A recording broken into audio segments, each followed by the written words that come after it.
This lecture is about how scientists make measurements and report the results of these measurements. To the untrained eye, these numbers look like they're relatively the same. They're more or less about 160 grams, but the way the numbers are reported indicate more than just the magnitude of the number. It tells other scientists how much uncertainty there is in the measurement. For example, in the first measurement, I've got a 1 in the hundreds place, a 6 in the tens place, and a 0 occupying the single gram space there. But because there's no decimal point after the 0, that would indicate that that 0 is not significant. We're going to have another lecture talking about significant figures in a future lecture. And so that tells us that I don't know anything about the single grams.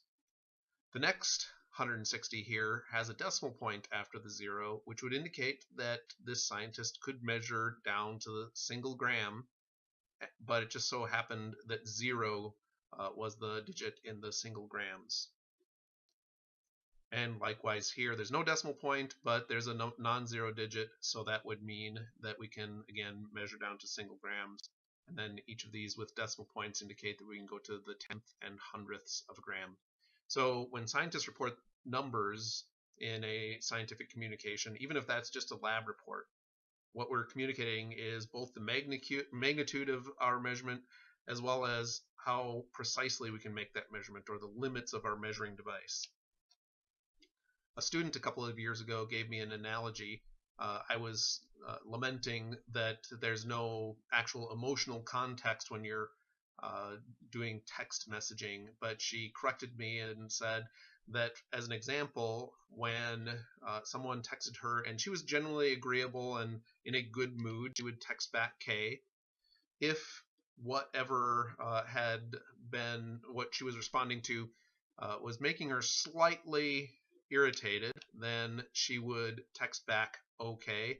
And if you were making her really angry, then she would text back the whole word OK. And I think, if you were, really, really making her mad, then she put an exclamation point after it. So apparently the number of digits that you include in your text message may indicate more than just whether you are agreeable or not. When scientists make measurements using devices like meters or dials or rulers or balances, we oftentimes have to read a scale of some sort. And in our first meter here, the one in the upper left, it would look like the individual divisions between 10 and 20 are 2 psi units here. So it looks like the arrow on that meter is nearly to the 18 mark, and if I had to go way out on a limb, I might estimate that the pressure indicated by that meter was 17.9 psi.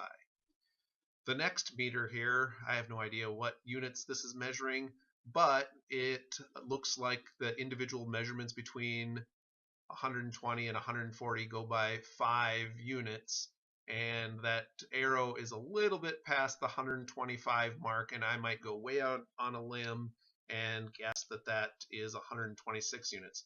Some people, when they look at this, might disagree with me, and that's the whole point in indicating the level at which we start to run into uncertainty in our measurements. So another student in class might say that that's definitely 127, and that's all right in science. We're just indicating the limits of our measurement in that last digit.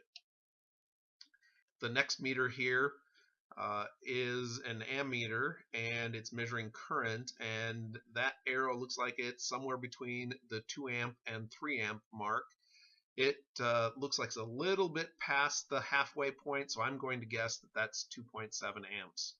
Sometimes we have to be careful in making our measurements. If you've ever looked at a ruler, sometimes that first millimeter mark or eighth or quarter of an inch or whatever we're dealing with, that end of that ruler has either been beaten up and we're not sure exactly where the 0 mark is, or sometimes it seems like that first measurement is unusually long. So to avoid introducing an error by starting at the beginning of ruler, we usually will start some convenient distance like 1 centimeter in or 1 inch in, and remember to subtract to get the entire length of whatever it is we're measuring. So what I am doing here is I'm estimating this. I put the end of the bullet at about the 1 centimeter mark, and I kind of guessed where the other end was.